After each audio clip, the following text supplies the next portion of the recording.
Vamos en esta mañana una vez más a tener la oportunidad de escudriñar la Escritura. Esta noche a las 6 de la tarde volvemos a este lugar. Son todos invitados para que usted pueda tener la oportunidad en un día como estos de asueto, de descanso, poder darle libertad a su espíritu para entrar en la presencia del Señor. Estamos pidiéndole al Señor y a todos ustedes, hermanos, en sus oraciones, en su búsqueda personal, no se olvide de orar por nuestra congregación, no se olvide de bendecir a cada uno de nosotros que somos miembros unos de otros. Así dice la Biblia, que somos miembros unos con otros de este lugar que se llama el cuerpo de Cristo. Y somos una congregación que el Señor tiene en sus manos y que a medida que los años han ido aconteciendo y sucediendo y lo que Dios nos ha permitido recibir, hacer, organizar, como Dios ha sido bueno y maravilloso en guiarnos y en dirigirnos en todos estos años de la vida ministerial a la cual usted ha sido testigo en años quizás recientes, si usted ha venido recientemente a esta iglesia. Pero nuestra congregación está en el momento de un reto en el sentido de la expansión de la obra del Evangelio. Usted puede imaginarse como un ministro que va envejeciendo, como su servidor, a medida que los años han ido pasando, desde joven ministrando la palabra y teniendo la pujanza de vivir en un país como estos o como este en el que estamos, y teniendo la realidad de las bendiciones palpables, evidentes, que están frente a nosotros. Tenemos que saber operar con sabiduría y con inteligencia.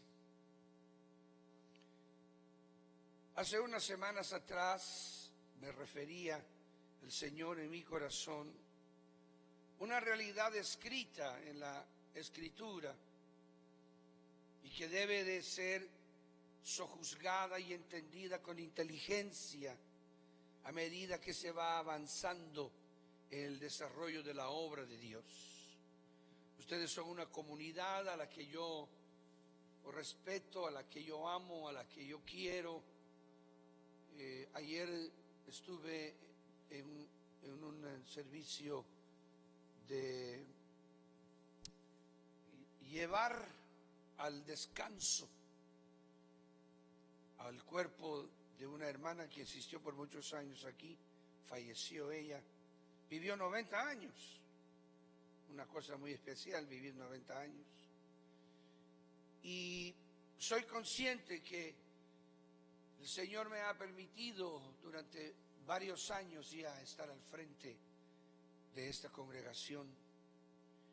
Y entonces el Señor enseñó muchas verdades exquisitas.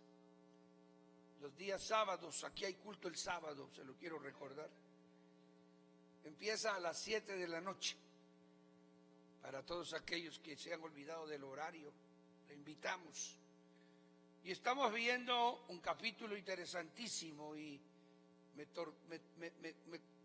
me tardé dos sábados para introducirlo. Y hasta ayer toqué el capítulo 12, queda de Lucas, del Evangelio de Lucas. Hay una realidad ahí muy exquisita que estamos empezando a entender. y todavía será 1, 2, 3 sábados más, le invito para que esté con nosotros.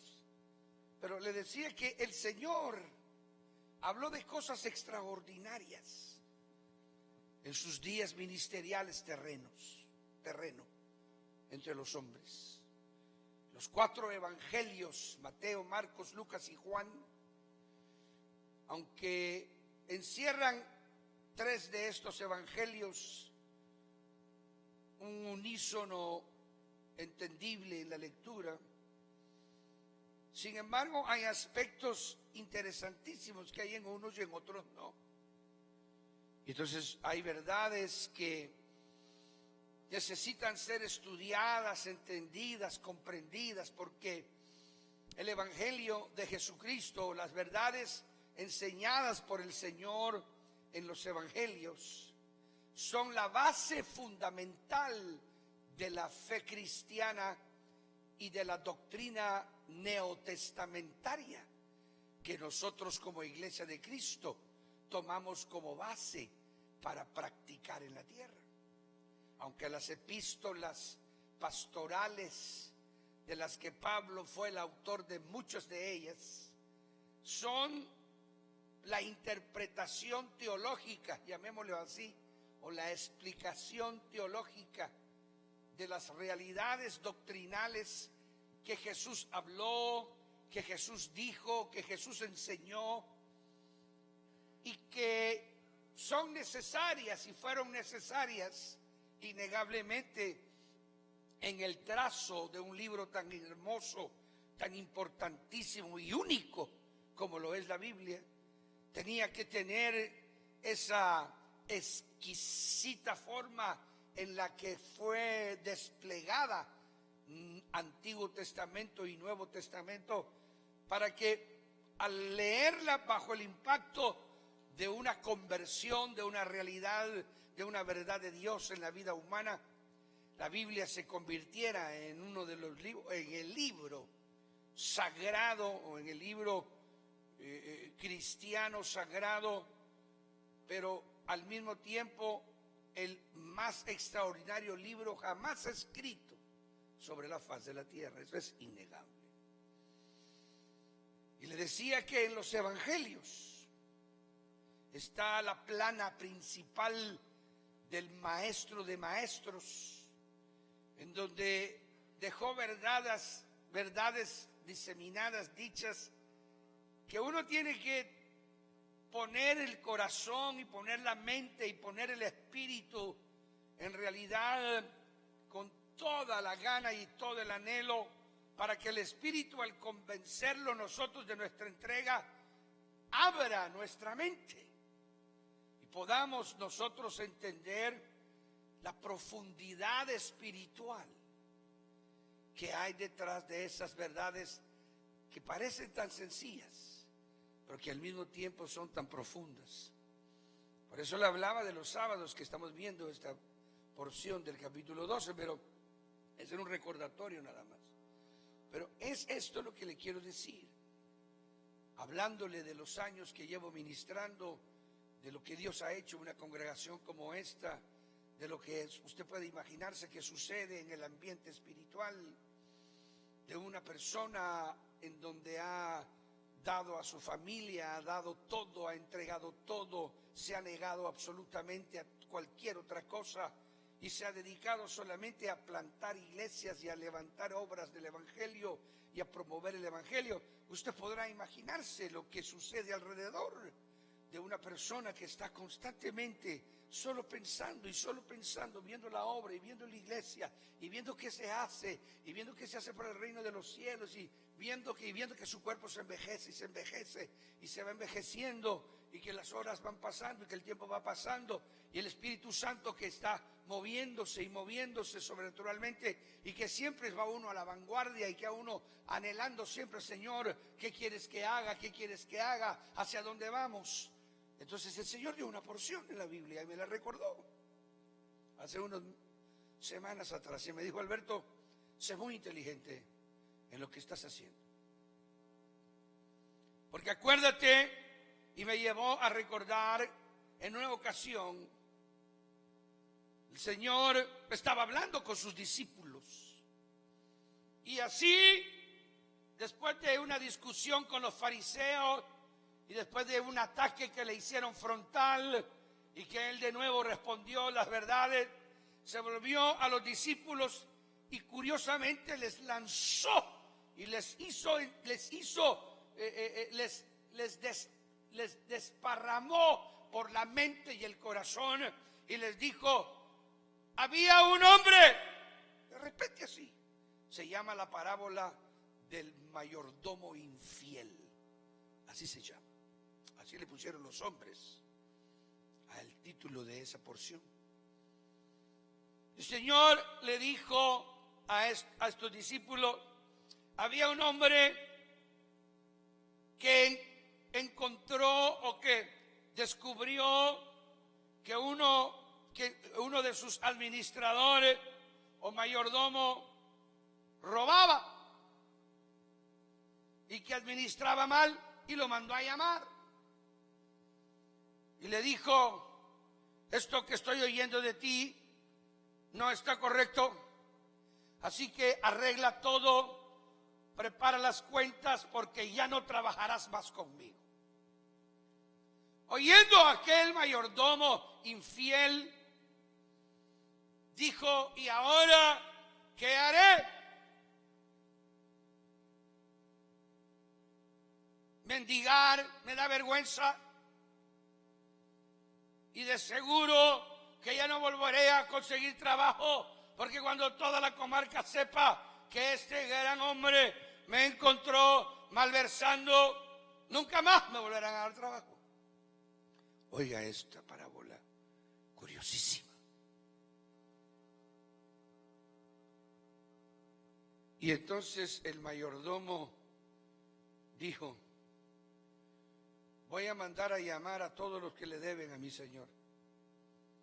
Y dice que mandó a llamar a todos los que le debían uno por uno y les preguntaba: ¿cuánto debes a mi amo? Y le decían: 100, pon 50. Y lo dejaba ahí. Llamaba al otro: ¿cuánto debes? 1000, pon 500. Y dice que así hizo con todos los que le debían a su amo. Y enterándose el amo de lo que había hecho, oiga, el Señor está hablando ahí, está explicando eso, está dando una parábola a sus discípulos. Y escuchando, el amo de este mayordomo infiel lo alabó por lo que hizo. Oiga, hermano, lo alabó por lo que hizo. Y ahí se quedó la parábola. Ya no habló más. Solo que a renglón seguido el Señor, y oiga esto, el Señor me estaba hablando a mí y me dijo: abre bien tus oídos, Alberto. Abre bien tus oídos y escucha lo que te estoy diciendo. Porque mi palabra siempre he pensado, y yo toda mi vida, me hablan en profecía, me hablan en sueños y que me dicen que soñaron que me vieron vestido de tigre y que de repente me salía un moco de elefante y que colgaba yo de un árbol. Y le doy importancia a veces no, porque son los hombres, pero la palabra, ahí no puedes equivocarte, que es Dios el que te está hablando. Entonces, oiga, y el amo alabó al mayordomo infiel y paró ahí. En eso viene él y dijo: porque en esto los hijos de las tinieblas son más astutos que los hijos de luz. Y ahí se terminó su comentario. Lo que el Señor innegablemente nos quiere decir ahí es de que nosotros somos muy buenos para ser espirituales, pero a la hora de interpretar la vida, cometemos enormes y gigantescos errores por ser religiosos hipócritas. Hermano de mi corazón, hay momentos en la vida en la que tenemos que hacer la correcta decisión. Y tenemos que enfocar la realidad de lo que está frente a nosotros para garantizar que la obra continúe y permanezca en la tierra. Nuestra obligación y nuestra verdadera carga como humanos y como seres naturales que diezmamos y ofrendamos con tremendas dificultades para entender esas áreas de la vida, lo hacemos porque creemos y tenemos la conciencia dada por Dios de que es a nosotros que nos han dado la responsabilidad de que la iglesia continúe sobre la faz de la tierra. Y sin nuestra responsabilidad y sin nuestra verdadera interpretación correcta de la vida de Dios en el plano humano y sin una verdadera directriz y sin una inteligente mente, no inteligentemente, sino una inteligente, se acaba la expresión, mente, no vamos a poder establecer que la obra continúe aún después de nuestra muerte. Eso es fundamental. Por eso le decía a usted que necesitamos sus oraciones, su sincero corazón y su verdadera entrega, y su perseverancia en el Evangelio y su verdadero compromiso delante de Dios, porque siempre congregaciones como estas enfrentan encrucijadas importantísimas, en donde el virar a la derecha o a la izquierda puede significar una enorme equivocación o una oportuna intervención para que se persevere y que se establezca y no se desperdicie la bendición que por años ha estado sobre nosotros. Oh, sí, Señor, eso es importante. Y nosotros como iglesia tenemos que entenderlo y tenemos que comprenderlo. Y cada miembro de esta congregación, cada hermano y cada hermana que ha tenido a bien venir a esta iglesia a refugiarse. Ayer estaba hablando con una persona que el Señor me permitió orar por ella y clamar, y llorando esta persona me decía: la forma en la que usted habló hace unas semanas atrás me hizo entender que yo llevo en esta congregación 10 años sin diezmar. 10 años, pastor, me lo decía llorando ahí la persona esta. ¿Cómo puede ser que yo haya alcanzado las victorias que he alcanzado? Y aquí vengo ahora a pedirle que usted clame, ore, que pida a Dios, porque acabo de enfrentar una situación tremenda. Pero ¿cómo puede ser que yo venga y he tenido 10 años sin diezmar en esta iglesia? Entonces, hermanos de mi corazón, nosotros necesitamos realmente poner nuestra mano en la conciencia y darse uno cuenta la realidad de lo que es vivir en Cristo Jesús y lo que es realmente hacer la bendición de trabajar en pro y en gloria del Rey de Reyes, y Señor de señores. O sea que estamos en esa verdad. Yo quiero que usted lo sepa, quiero que usted lo entienda, porque las decisiones las tengo que tomar. Son decisiones fundamentales para preservar que esta iglesia continúe y que siga haciendo la obra de Dios sobre la faz de la tierra. Es importantísimo, amados del Señor que están aquí, que cada uno de nosotros doble sus rodillas, ore al Señor. Si usted ama a esta iglesia, si usted ama a esta congregación, si usted siente vínculos espirituales de bendición con esta congregación, si usted tiene una historia de 10, 15, 20 años, 30, 35, 38 años de conocernos, usted ya está viejo igual que yo. ¿Entiende? Y hace rato que nos pega el sol y ya nos estamos descascarando bastante. Pero es hora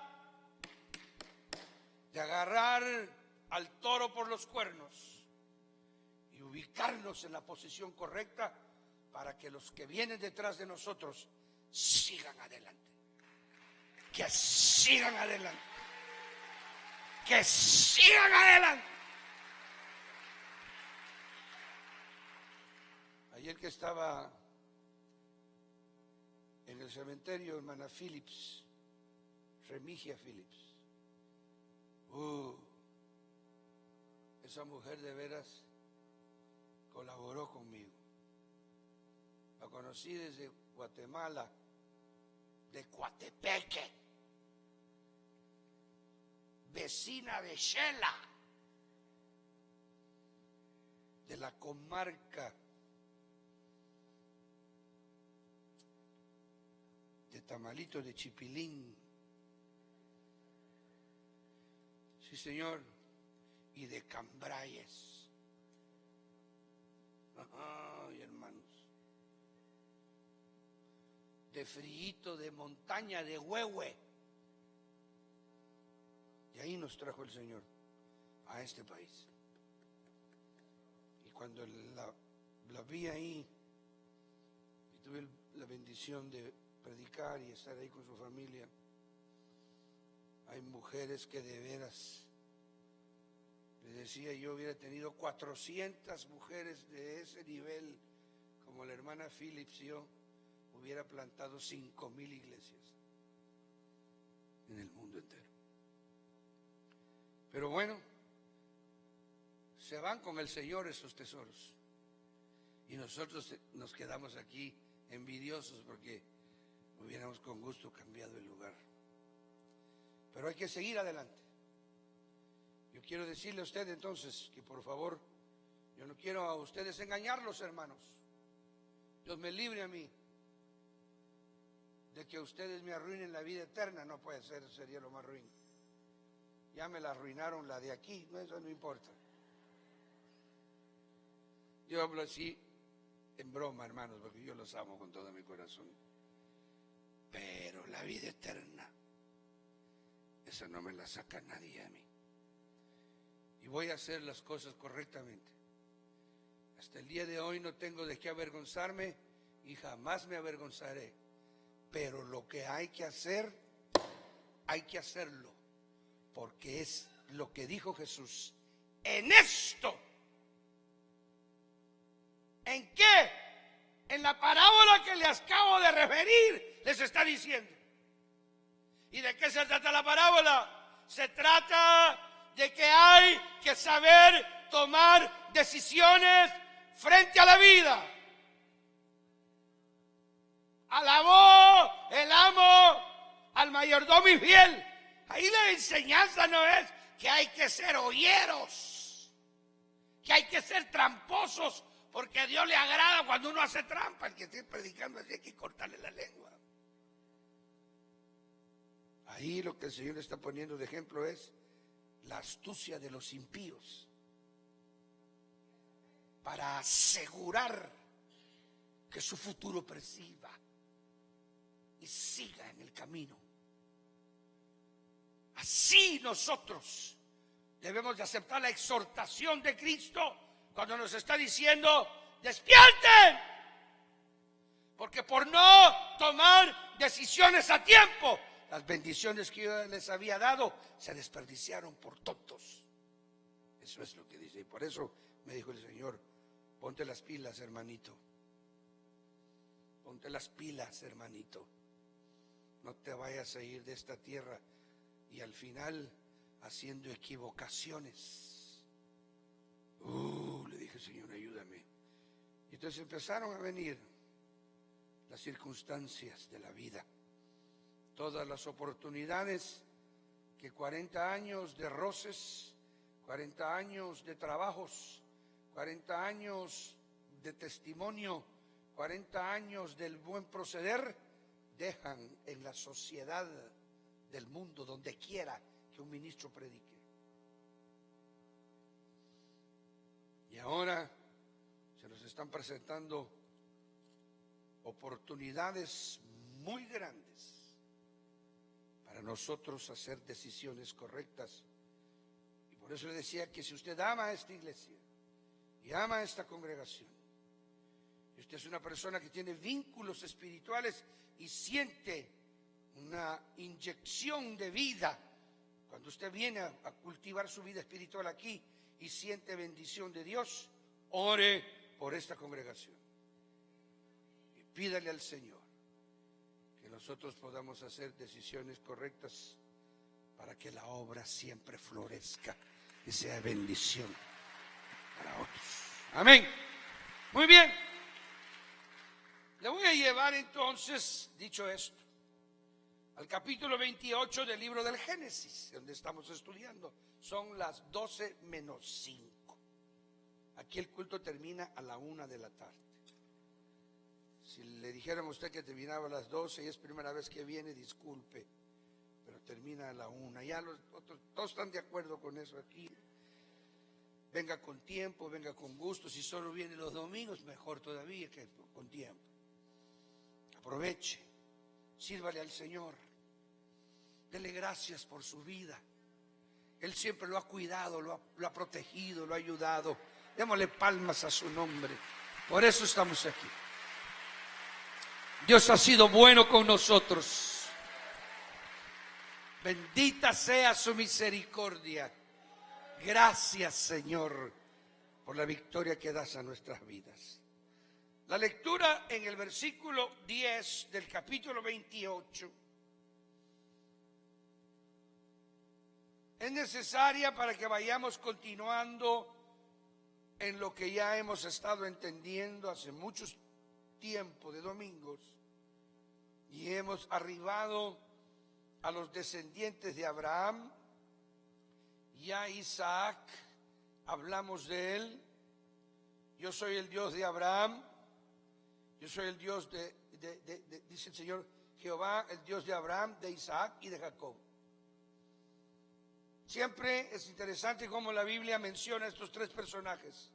Yo soy el Dios de Abraham, el Dios de Isaac y el Dios de Jacob. Tres personajes que ya vimos dos de ellos y continuamos con el tercero. Y hoy vamos a seguir a Jacob en el viaje que lleva. Salió pues Jacob de Beersheba y fue a Harán. Llegó a un cierto lugar y durmió allí porque ya el sol se había puesto, y tomó de las piedras de aquel paraje y puso a su cabecera y se acostó en aquel lugar y soñó. Y aquí que una escalera que estaba apoyada en tierra y su extremo tocaba en el cielo, y aquí que ángeles de Dios que subían y descendían por ella. Y aquí que Jehová estaba en lo alto de ella, el cual dijo: yo soy Jehová, el Dios de Abraham tu padre y el Dios de Isaac. La tierra en la que estás acostado te la daré a ti y a tu descendencia. Será tu descendencia como el polvo de la tierra, y te extenderás al occidente, al oriente, al norte y al sur, y a todas las familias de la tierra. Y todas las familias de la tierra serán benditas en ti y en tu simiente. He aquí yo estoy contigo y te guardaré por donde quiera que fueres y volveré a traerte a esta tierra, porque no te dejaré hasta que haya hecho lo que te he dicho. Y despertó Jacob de su sueño y dijo: ciertamente Jehová está en este lugar y yo no lo sabía. Y tuvo miedo y dijo: cuán terrible es este lugar, no es otra cosa que casa de Dios y puerta del cielo. Se levantó Jacob de mañana, tomó la piedra que había puesto de cabecera y la alzó por señal y derramó aceite encima de ella.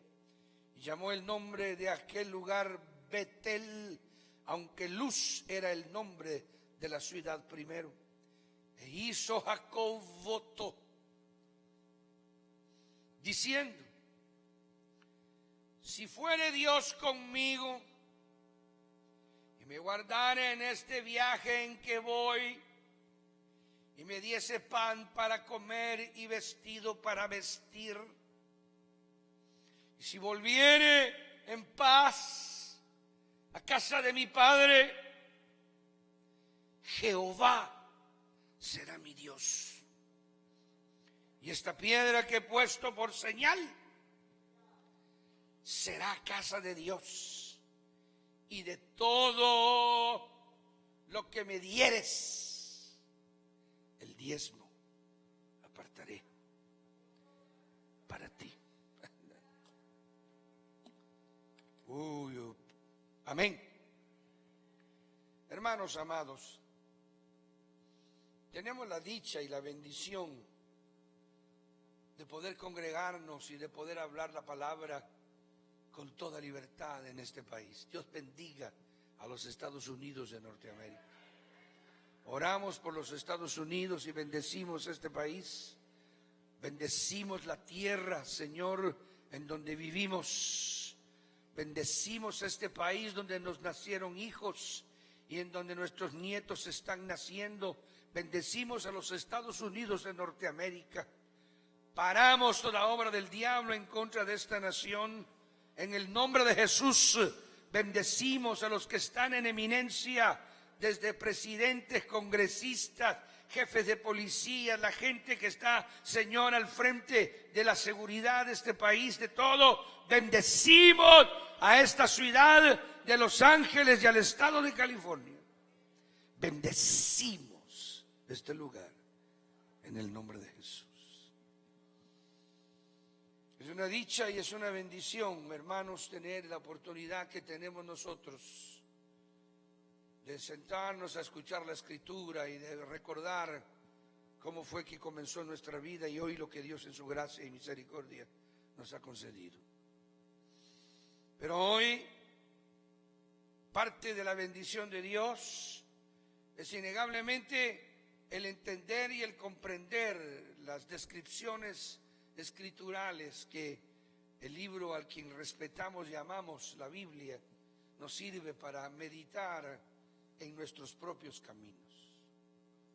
La forma en la que Dios ha entrado a nuestra vida, la manera en la que Jesús se ha manifestado en nosotros, nos ha hecho tener una conciencia espiritual que nunca antes habíamos tenido ni conocido, no importa en qué religión usted haya estado. La única verdad que le va a dar a usted un despertar genuino y verdadero es cuando el Espíritu Santo toca el corazón de alguien. Y por ello nosotros estamos agradecidos con Dios, la conciencia que tenemos, la realidad de la vida espiritual que nosotros hoy conocemos. Le damos gracias a Dios por tener la oportunidad de darle tiempo a esa vida espiritual, de poder cultivarla, de poder verla crecer en nosotros, de ver nuestra vida transformada, de ver las dichas de sembrar para el Espíritu y cosechar vida eterna. Eso es algo que es una dicha, tener el tiempo para disfrutar de una siembra espiritual que hemos hecho debido a un toque de Dios en nuestra vida. Y en esa realidad hemos entrado hoy a considerar en este pasaje que usted leyó conmigo, lo que Jacob ahora está comenzando y lo vamos a seguir porque está huyendo de su hermano Esaú.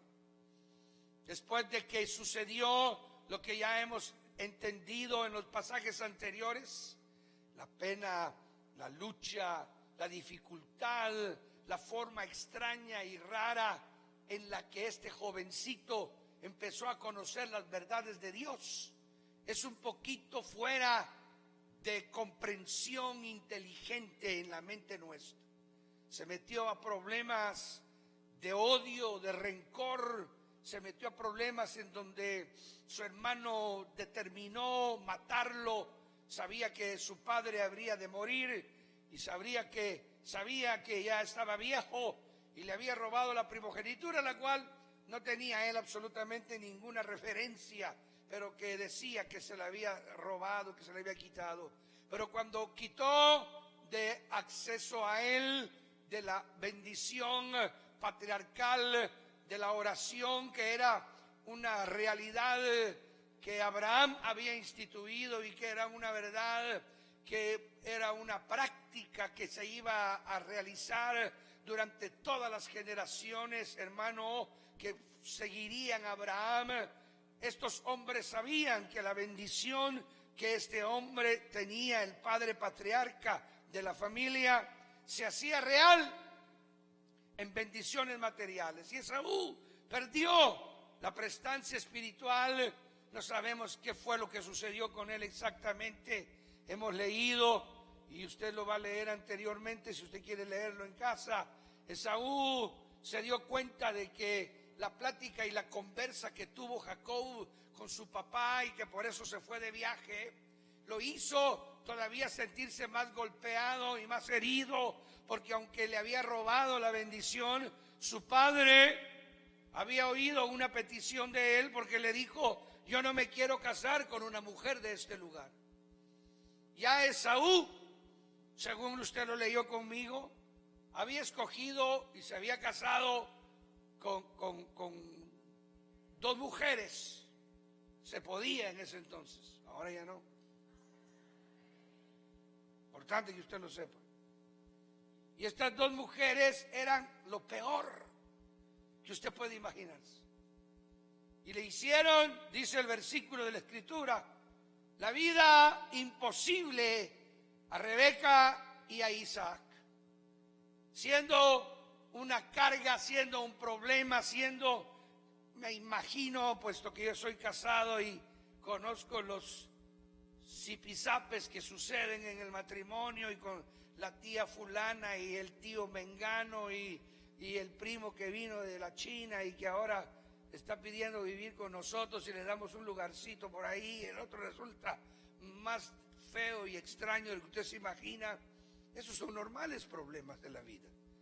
Pero lo que había sucedido en el hogar de Rebeca e Isaac era más allá de lo que ellos nunca se hubieran imaginado. Es decir, nunca tuvo sujeción, nunca tuvo Esaú la delicadeza de entender la delicia de la vida que él vivía con sus padres, sino que siempre quiso hacer lo que su carne le pedía. Y hoy Jacob, su madre, le advierte y le dice: tu hermano te va a matar, hay que huir, tienes que irte, vete a la casa de mi padre, vete, y lo manda donde Labán. ¿De dónde fue que el criado de Abraham trajo a ella para que se casara con Isaac? Y ella le dice que salga y que le diga al padre que lo que quiere es no casarse con una de ahí, que vaya y que se case con una mujer. Hay que ser inteligentes, jóvenes. ¿Cuántos solteros y solteras hay aquí? Levanten la mano bien en alto. No tengas pena, hermano, sino levántela. Hermani, manténgala en alto. Yo no sé por qué siempre nadie levanta la mano. Le da pena ser soltero porque ya parece usted de 60, no, levántela. De repente le sale hoy un toque aquí bueno. Levántela bien en alto para que mire que usted es soltero, soltera, hermano. Son poquitos aquí. Estamos todos ya.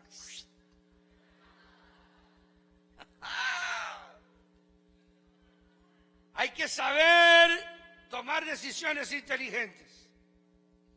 Eso es innegable. Entonces Jacob le dice a su padre que lo despida, que le dé permiso, que él quiere ir a la casa de Labán y que quiere regresar a la casa de la familia de Abraham, ¿verdad? Y de Rebeca, de donde viene su madre, y se va. Cuando Esaú se da cuenta de eso, usted lo lee ahí, dice que inmediatamente fue donde estaba Ismael, porque estaban creciendo juntos Ismael en la comarca. Curioso eso, los árabes, los judíos se odian y son primos hermanos. Qué curioso eso. Por eso Dios tiene planes con los árabes. Él tiene planes de bendecir a los árabes. Dios es grande y misericordioso. Démosle palmas al Señor. Alabado sea su nombre. ¿Me ayudan con el volumen para mí aquí? Por favor. Entonces ahora se va Jacob. Y Ismael va y consigue una hija Esaú va y consigue una hija de Ismael. Se la dan por esposa, porque lo que él quiere es agradar a los papás, porque está desubicado. No tiene absolutamente ningún orden en la mente. Es tremendo cuando se pierde la guianza del Espíritu, cuando se pierde la dirección de Dios, cuando uno es cristiano, creyente, pero siempre vive en la carne, nunca se sujeta a las verdades del Espíritu. Cientos de creyentes tienen enormes dificultades y se casan con las mujeres equivocadas, y se casan las mujeres con los hombres equivocados, y tienen problemas en el matrimonio y traen problemas a la casa y no tienen mayor sujeción a la vida espiritual, y eso provoca enormes cismas. Era lo que Esaú provocaba siempre en la casa de su padre Abraham. Nunca entendió el valor de lo que tenía espiritualmente. Nunca comprendió la dicha de pertenecer a la familia que pertenecía. No se dio cuenta de los valores espirituales que tenía el cultivar una fe gloriosa en Jehová Dios de los ejércitos. No se dio cuenta que era lo que era en realidad lo que Abraham había sembrado en el corazón de su padre, y por qué su padre tomaba las decisiones que tomaba, y que siempre estaba hablando de las promesas de Dios, y de que Dios le había prometido a su padre, y de la primogenitura, y de que Dios tenía guardadas bendiciones espirituales, y que las bendiciones espirituales son mejor que las materiales, y que la vida de Dios es importante. Nunca le hizo caso a esas boberías que él creía que eran. Y usted tiene que entender que una persona que no valora la vida espiritual, una persona que no se sujeta al mundo espiritual al que está asistiendo, es como que fuese una persona, aunque esté adentro, fuese una persona que no perteneciera ahí donde está. No se siente parte de un ritmo espiritual, no se siente parte de una bendición espiritual, y entonces se vuelve contrario, y su espíritu empieza a causar estorbo, y su forma de analizar las cosas y su forma de ver las cosas se empieza a rebelar contra las verdades de Dios. Quizás no lo haga intencionalmente, pero debido a que alguna posición tiene que tomar, y como no toma la posición espiritual, se coloca en una posición contraria. Ese es Esaú, que su hogar nunca funcionó. Las mujeres que escogió fueron mujeres que siempre iban a estar en contra de las verdades espirituales que su familia amaba. Usted tiene que entender, como hombre y como mujer, si tiene hijos, debe tener sabiduría para guiarlos, debe tener sabiduría. Quizá no podamos ser nosotros pretenciosos y creer que vamos nosotros a motivar a nuestros hijos a que nos obedezcan o a que hagan lo que nosotros queremos en el área del matrimonio. ¿Por qué? Porque no tenemos las costumbres ancestrales de hacerlo. No nos unimos como padres para que nuestros hijos se casen entre ellos. No somos personas que tienen esa costumbre de platicar entre familia para que los niños se vayan conociendo y de pubertos vayan teniendo una amistad para que el día de mañana, al pensar en el matrimonio ya medio adultos ellos, se pueda sugerirles con una sabiduría y con una inteligencia. Mira, la fulanita, la menganita, esta y la otra, que son amigas de infancia, que son amigas de juventud, ella es una buena mujer, ella es una persona que vale la pena. No tenemos esas costumbres, pero nosotros debemos de ser conscientes y debemos de ser inteligentes, amados hermanos, para cuando nuestros hijos entran en esa forma de pensamiento del matrimonio. Deberíamos de tener un poquito de mayor influencia, pero con sabiduría, con inteligencia. Deberíamos de ser personas que tengan un poquito de más acercamiento a los hijos. Y ellos deberían de saber que nuestros consejos cuando vengan en esa área son sugerencias de triunfo. Entonces nosotros no podemos poner nuestros caprichos en el escoger una mujer o un varón para nuestros hijos o nuestras hijas. No podemos nosotros pensar con una mente carnal. Por eso le digo que es muy difícil esta situación, pero deberíamos de acercarnos a nuestros hijos de tal manera que ellos supieran que el consejo que tú le estás dando es un consejo que va a ser efectivo para la bendición y la felicidad y la seguridad de su vida. Que lo que estás pensando es porque conoces su carácter, porque conoces su manera de ser, porque conoces sus gustos, porque te has compenetrado en una vida íntima con tu hijo y que sabes sugerir y que sabes enseñar. Y con ello, hermano, vas a evitarte enormes problemas para no tener que ver a tu hijo en sufrimientos o en divorcios que le van a traer desgracia a su vida. Eso lo ve usted aquí en este pasaje. Inmediatamente sale Saúl a buscar mujer, ya que tenía dos que eran un problema, se fue a conseguir una tercera.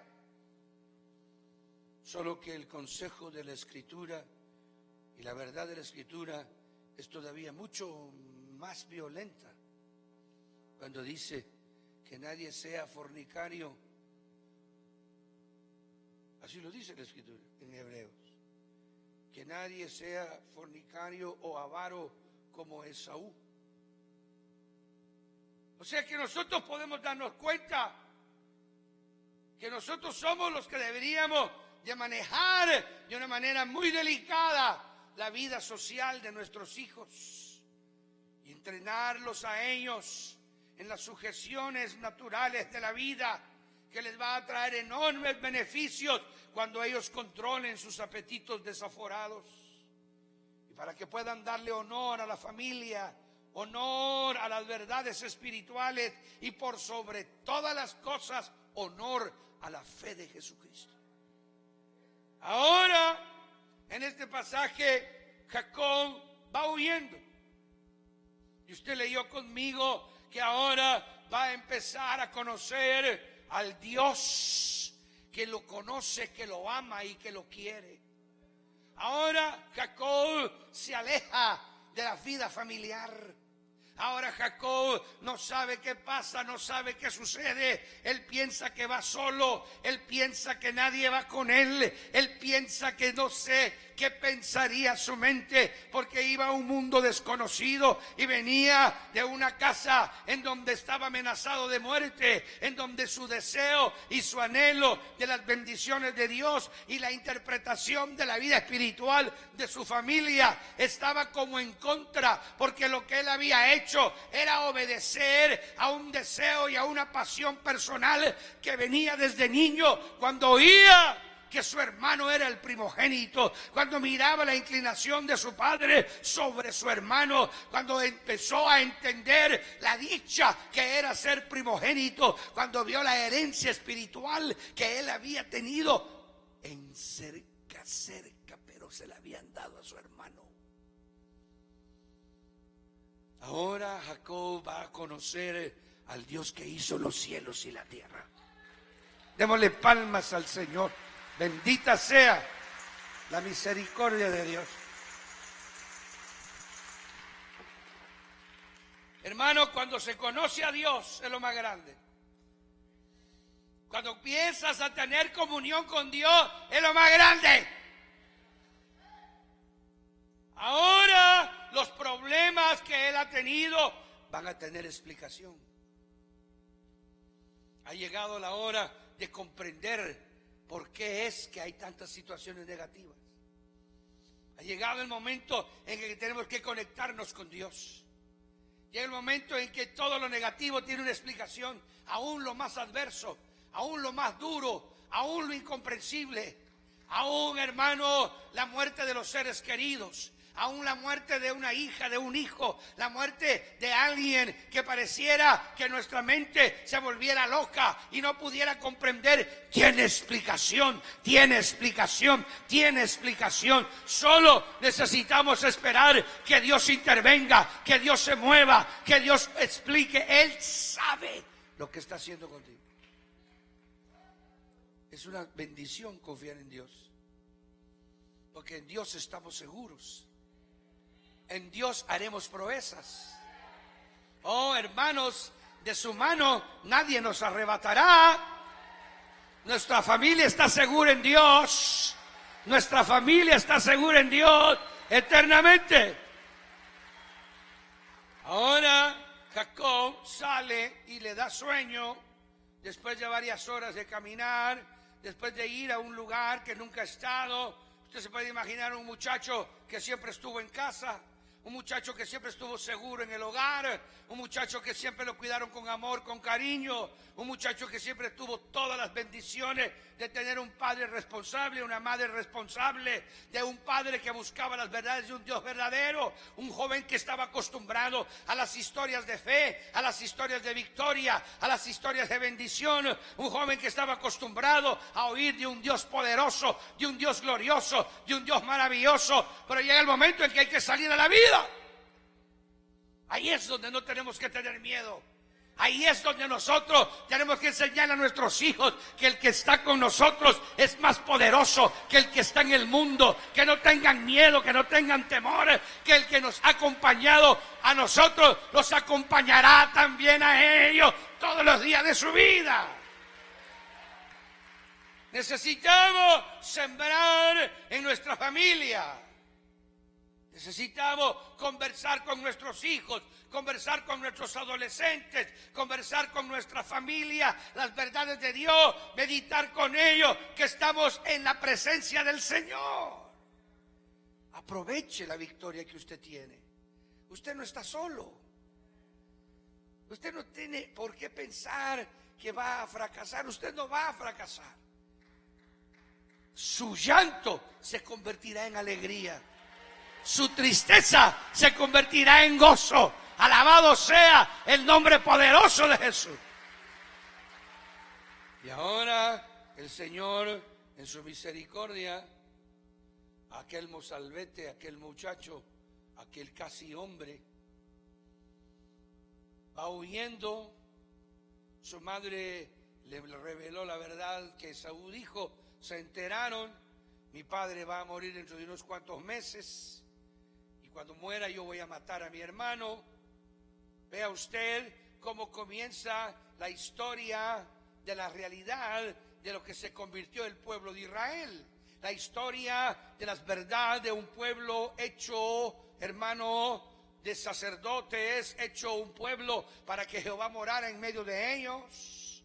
Mire cómo el Señor permite frente a nuestros ojos que se desarrolle y se desenvuelva los dramas de la vida diaria para que usted comprenda los dramas suyos. Para que usted no tenga miedo de las dificultades que ha tenido, de las situaciones negativas que le han pasado, para que usted no ande acongojado ni avergonzado por los problemas que ha tenido en su vida o por las situaciones que han tenido sus hijos. Usted tiene que entender que esos dramas son naturales y normales. ¿Por qué? Porque en el desarrollo de las familias humanas siempre hay dificultades, siempre hay dramas, siempre hay situaciones negativas en donde el enemigo quiere destruir, quiere estorbar, pero el Señor está con nosotros, hermano. El Señor tiene todo controlado.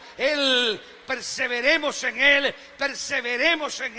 no tengamos miedo, no tengamos temor. A su tiempo Él solventará nuestras grandes dificultades. Eso es así. Jacob ahora sueña, el sueño usted lo leyó. Una gloria cae sobre él. El Señor le habla en sueños. Se le muestra: yo soy el Dios de Abraham, yo soy el Dios de tu padre Isaac.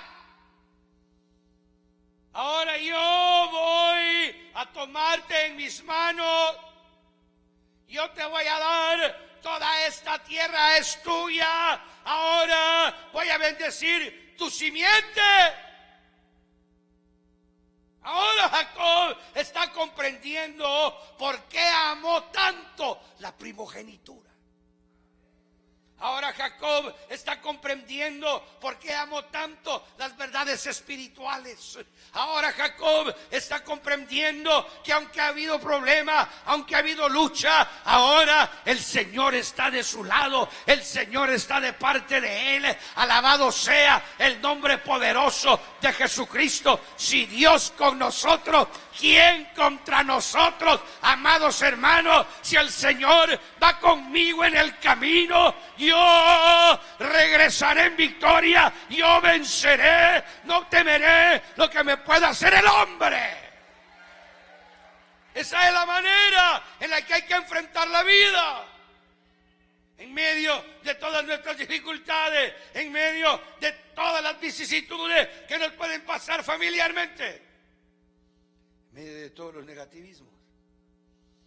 Oh, hermanos de mi corazón, en medio de todas las metidas de pata, dirían mis amados chapines como yo. En medio de todas las equivocaciones de nuestra vida, si amamos al Señor y estamos de acuerdo en las verdades de su reino, Él está contigo. Él no quiere perfección. Si Él quisiera perfección, la buscaría en Los Ángeles, no California, Los Ángeles del cielo. Sí, Señor, pero no busca perfección, busca anhelo, busca deseo, busca sinceridad, busca fe, fe, fe, fe. Eso es lo que es importante en estos pasajes. Entender que ese Dios es el mismo de ayer, de hoy y por todos los siglos. Jacob ahora dice: yo no sabía, usted lo leyó ahí conmigo, yo no sabía que este lugar es casa de Dios, puerta del cielo. Yo no sabía que yo era amado de Dios. Yo no sabía que Dios me amaba. Yo no sabía que Dios me quería. Yo no sabía que Dios estaba conmigo. Ahora yo sé que Él va adelante. Ahora yo sé que Él me ama. Démosle palmas al Señor, hermano. ¡Oh! ¡Aleluya! ¡Gloria a Dios! ¡Oh, aleluya! Nos puede venir golpe y dificultad, temores, angustias. Nuestro cuerpo se puede sentir que no sabemos qué va a pasar, pero Él está con nosotros. Él tiene todo controlado. Él sabe el día en que te vas a morir. Ni te vas a morir antes ni después. ¡Aleluya! Oh, mis amados, Jacob ahora va a entender a un Dios que sobrepuja todo entendimiento. Un Dios que va más allá de lo que pensamos o imaginamos. Un Dios que tiene realidades en el marco de la vida diaria que no se asoman a la ventana de nuestros sentidos, desgraciadamente. Y no podemos a veces nosotros ver en medio de toda la negatividad que detrás de esa negatividad viene una victoria. Solo vemos nada más la confusión. Solo nos limitamos a encerrarnos en nuestros pensamientos de miedo y de temor. Y como sabe el enemigo, el Señor reprenda que somos limitados, hermanos, que no tenemos realmente nada a qué recurrir, que nuestros sentidos han sido embotados por el pecado, que no tenemos absolutamente ninguna mente espiritual, que no tenemos una mente que se transporte a una vida gloriosa. Y ahí nos acusa, y ahí aprovecha para encerrarte en tus miedos y en tus temores y en tus angustias, y te hace llorar y te hace atemorizarte y te hace hasta temblar de miedo, pensando quizá que no vas a alcanzar nada y que viene el final y que algo malo te va a pasar. No, el Señor reprenda al diablo. Eso no es lo que Dios tiene pensado para ti y lo que tiene pensado para mí. Sus pensamientos son de paz, sus pensamientos son de victoria, sus pensamientos son de bendición, sus pensamientos son de grande expansión para nosotros. Pero nosotros tenemos que anhelar y buscar estas experiencias.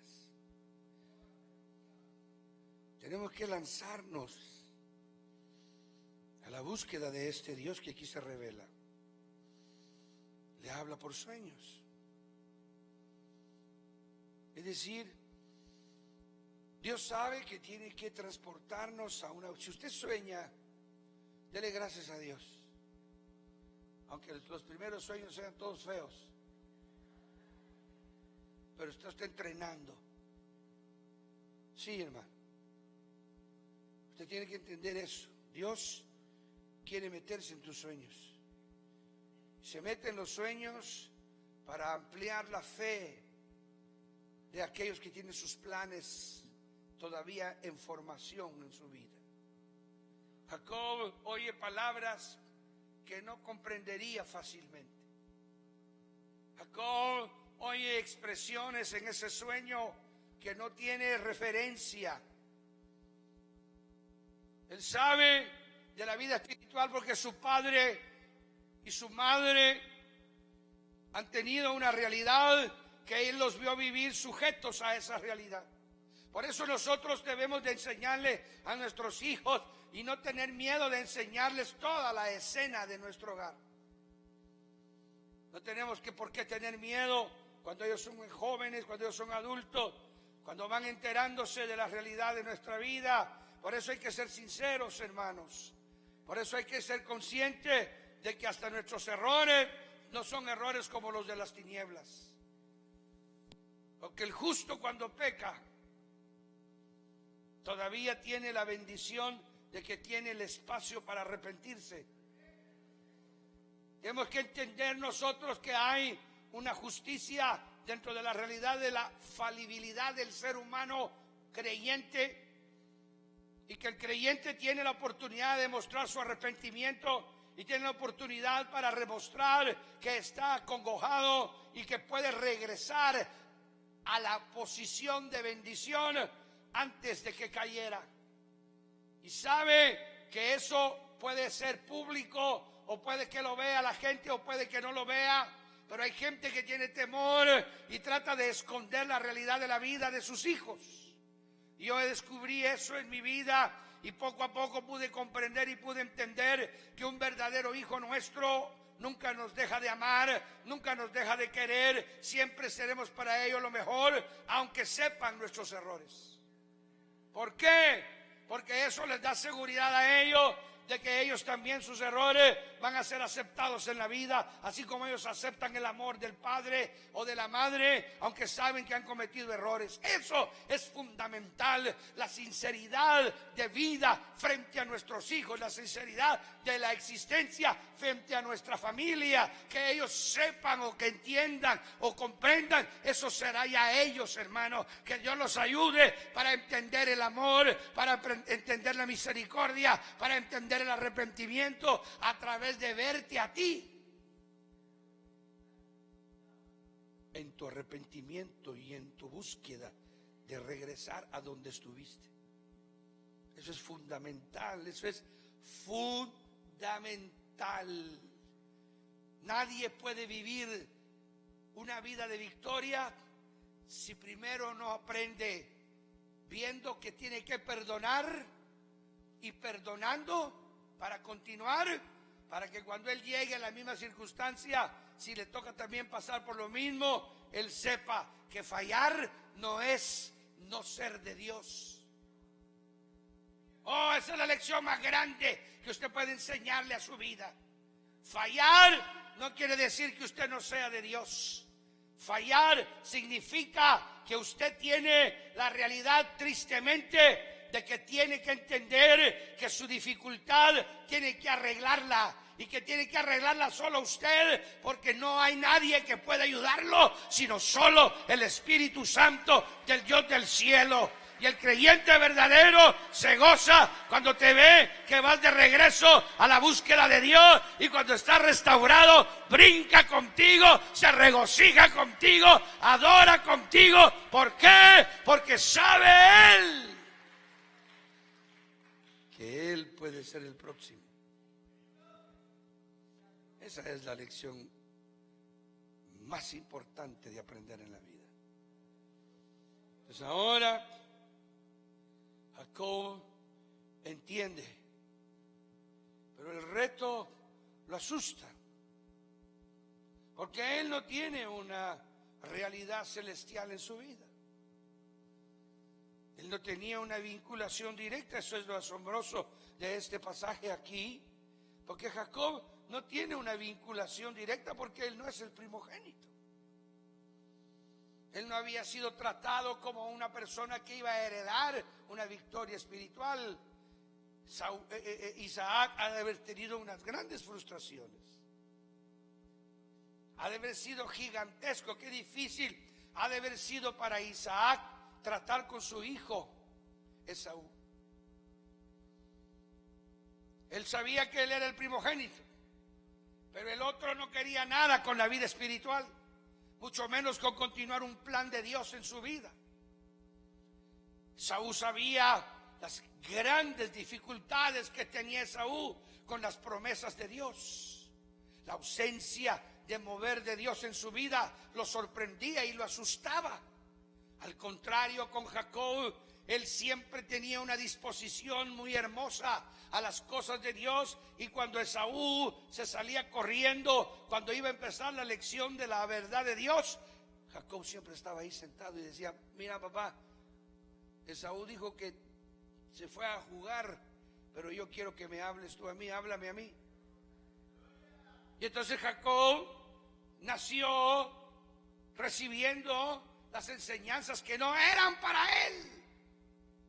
Qué curioso. Démosle palmas al Señor, hermano, porque Dios es exacto.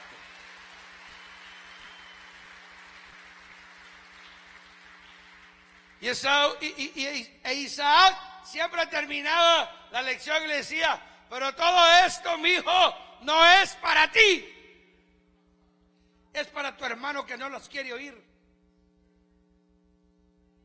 Pero sí eran para él. Dios es grande, hermano. Dios es enormemente increíble. Bueno, Jacob ahora, y se levantó Jacob de mañana, verso 18, tomó la piedra que había puesto de cabecera y la alzó por señal, derramó aceite encima de ella. Sí que tenía conocimiento, Jacob sabía lo que era la vida espiritual. Llamó el nombre de aquel lugar Betel, aunque era Luz el nombre que tenía primeramente la ciudad. E hizo Jacob voto. Oiga, aquí es donde es importante esto. Y vamos a ir terminando. Cuando uno tiene una relación con Dios, uno tiene que tomar responsabilidad. Uno tiene que entender, y usted tiene, es falta de respeto a Dios, y pareciera como que el Señor en realidad se siente la displicencia de las personas a ese grado, desagradan a Dios a un grado de querer mejor cambiar por otro a esas personas. Cuando la gente a quien Dios se está acercando, su displicencia, su falta de deseo y de anhelo, lo hace ver a Dios ridículo con lo que está ofreciendo. Eso es innegable, hermanos. Nosotros tenemos que entender que cada uno de nosotros tiene una verdad a la que tiene que responder como humano. Usted no puede quedar inocente delante de Dios después de que Dios ha hecho todo lo que ha hecho para que usted entienda el plan que tiene para usted. Si el Señor le abre el entendimiento, si usted está siendo tratado por Dios, si usted tiene un reconocimiento personal y usted sabe que Dios ha tenido misericordia de su vida, que le ha ayudado, que ha extendido su mano sobre usted, que usted tiene hoy una verdad que no tenía y la reconoce porque su mente le hace ver que usted tiene discernimiento, que usted tiene conocimiento. Usted debe de saber que eso lo hace responsable delante de Dios. Cada uno de nosotros tiene que ser responsable al grado de la revelación que tiene, al grado del conocimiento que logra entender, al grado en el que Dios en su gracia abre tu mente para que puedas comprender el plan que Dios quiere hacer contigo, la obra que Dios quiere hacer contigo, así como entendiste la sangre de Cristo, así como entendiste el perdón de los pecados, así como tu mente te hizo entender y comprender que la salvación es por la fe, así como te bautizaste en agua, obedeciendo y entendiendo que era para que tuvieras vida eterna, así como haces las cosas espirituales porque conoces, hermano, que es así como tiene que hacerse, así también eres responsable de lo que de tu parte Dios está esperando que tú hagas. Al entender sus planes, nosotros tenemos que comprender eso. Eso es algo que es fundamental. Lo que me llama la atención es de que está metido en el ADN espiritual de Jacob el diezmo. Esto es asombroso. Jacob le da la importancia y le da la realidad y vaya que bendito sea este hombre, porque estaríamos nosotros fritos, porque si no lo hubiera hecho él, nosotros no hubiéramos entendido eso y no tendríamos prosperidad. Es asombroso cómo este gentil, porque aquí Jacob es un gentil, no está dentro del marco del judaísmo, ahí no hay judaísmo, ahí lo único que hay es la señal de la circuncisión. Es todo lo que ellos tienen, es todo lo que Abraham le pidió a Dios, es todo lo que le pidió que le hiciera a Isaac. Y desde entonces todos los que nacieron en la casa de Isaac, hombres, y Jacob era uno de ellos, era circuncidado. Pero la circuncisión no tenía absolutamente ninguna arista de enseñanza. Pero era la intimidad, la relación, la realidad de lo que cada uno de padres, por eso eran los patriarcas, eran ellos los que ministraban las verdades de Dios. E Isaac hizo un trabajo extraordinariamente maravilloso, porque Jacob cuando hace voto de dar diezmo a Dios. Haciendo así, una bendición a millones de hombres que pudieron vivir en la pobreza, pero que viven ahora en la abundancia por saber diezmar delante de la presencia de Dios.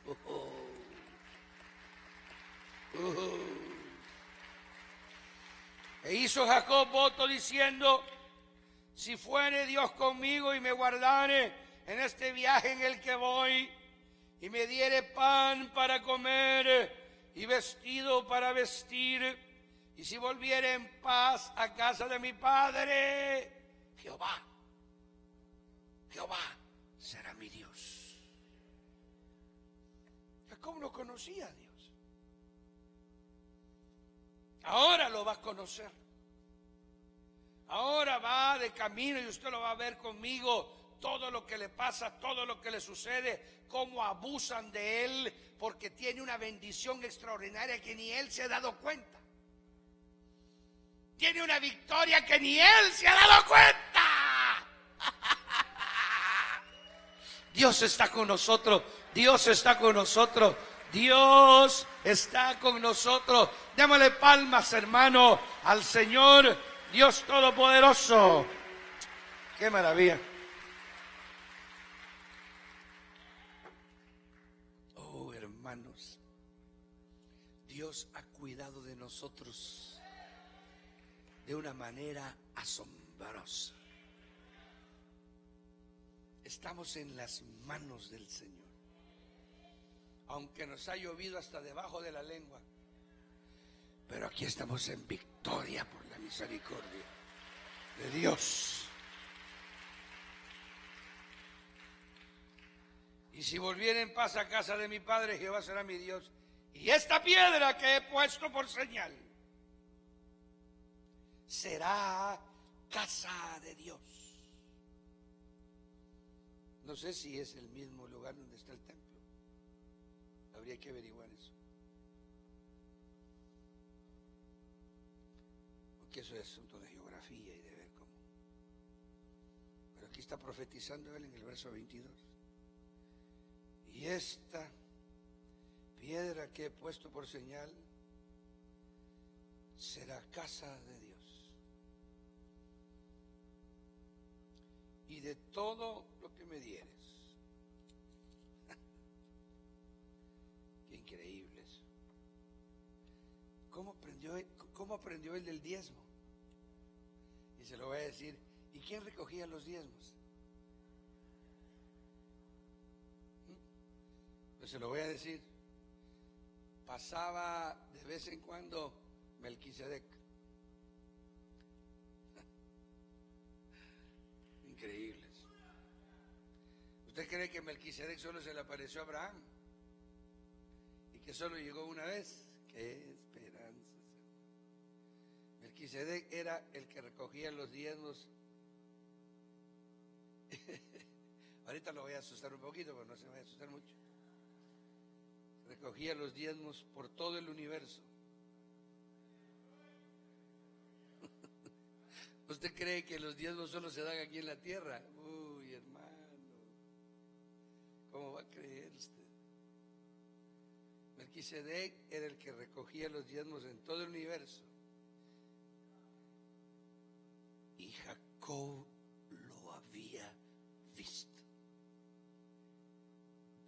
Porque él miraba cuando Isaac, su padre, se metía a la tienda con ese personaje extraño. Y en la intimidad llegó a entender que ese era un sacerdote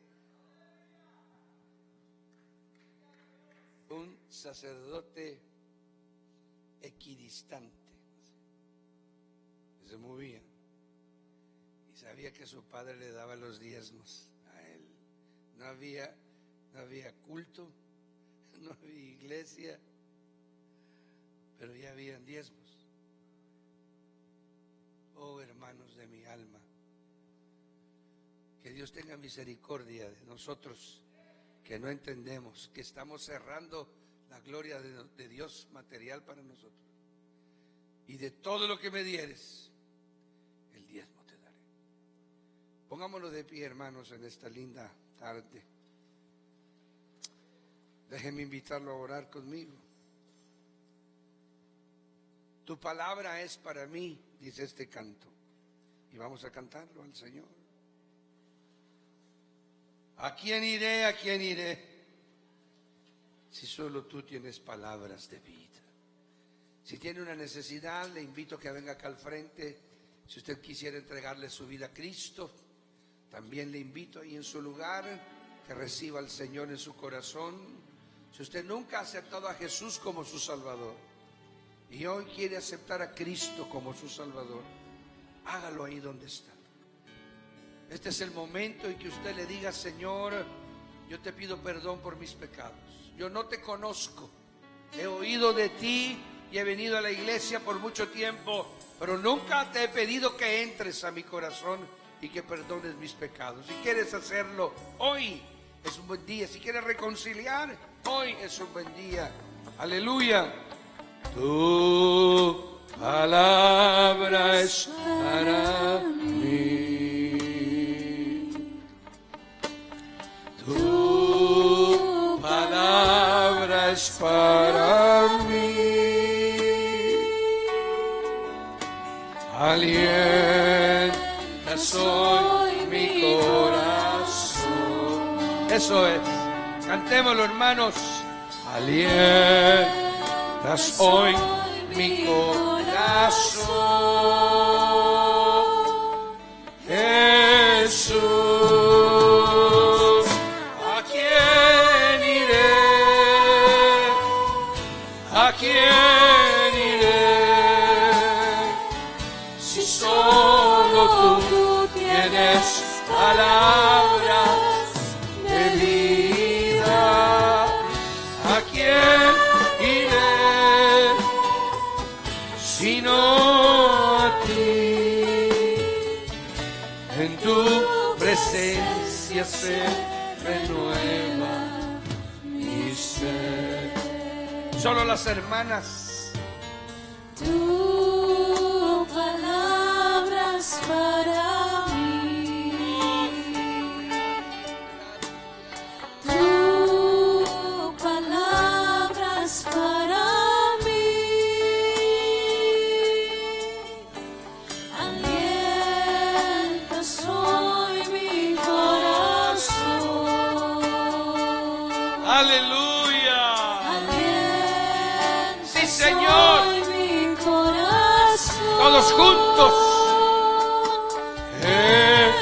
Jesús, ¿a quién iré? ¿A quién iré? Si solo tú tienes palabras de vida. ¿A quién iré sino a ti? En tu presencia se renueva mi ser. ¿A quién iré? ¿A quién iré? Si solo tú tienes palabras de vida. ¿A quién iré sino a ti?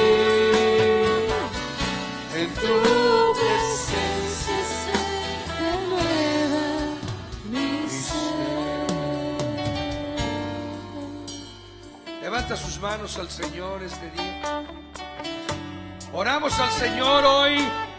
Usted que está aceptando a Cristo o reconciliando, usted que está orando por una necesidad, por un problema, usted que ha venido quizás absolutamente aturdido, déjeme orar por usted para que la victoria del Señor esté en su vida. Seamos personas que entendamos que la vida hay que darle al Señor la prioridad en ella. No importa las luchas, no importa los problemas, darle la prioridad a Cristo, que Él sabe lo que está haciendo contigo. Él conoce por qué tus luchas, por qué tus pruebas. Él sabe por qué has tenido que huir como Jacob. Pero Dios va contigo. Él te cuida, Él te protege, Él te ayuda. No vas solo, Él va contigo. Él viene con nosotros. Él nos traerá de regreso. Él nos dará victoria. Porque tiene un plan para nuestra vida. Y vamos a caminar hacia ese plan, hacia esa verdad. Padre, en el nombre de Jesús de Nazaret, te damos gracias por tu palabra. Gracias porque ella nos ubica, ella nos hace estar seguros y confiados. Por eso en esta hora, aquellos que estamos esperando en ti, rogamos que nos des fuerza, que nos des aliento, que no nos desesperemos, que perseveremos, que vayamos para adelante, Señor. Que creamos en medio de lo que tenemos que padecer, en medio de lo que tenemos que sufrir. Tú estarás con nosotros y nos sacarás adelante y nos sacarás en victoria. Porque así lo ha prometido tu palabra. Señor, el que acepta, el que reconcilia, perdona sus pecados, regresa el hijo pródigo, acepta, Señor, lo que confiesa. Haya arrepentimiento en el verdadero, para que ahora la victoria tuya sea sobre su vida. Señor, con las peticiones de oración, extiende tu mano haciendo un milagro en esta vida. Padre, toca a esta persona, sana por la sangre de Cristo. Cada persona que estamos aquí, danos fuerza para seguir adelante, Señor. En el nombre de Jesús, bendice a tu pueblo, bendice a cada hermano, a cada hermana que en esta mañana está dando su vida a la guianza de tu Espíritu para seguir adelante, Señor. Gracias, Padre. Permítenos volver en esta tarde, que los grupos de evangelismo sean bendecidos en los parques, en los hospitales donde se visita, doquiera que la palabra se predica, en una esquina, en una calle. Dale palabra tuya a esas vidas, para que las almas puedan conocerte y ser salvas conforme tu misericordia. Gracias, Señor. En el nombre de Jesús lo pedimos, para la gloria de tu nombre. Amén y amén. Y el pueblo del Señor dice: amén. Dios les bendiga, Dios les guarde, hermano.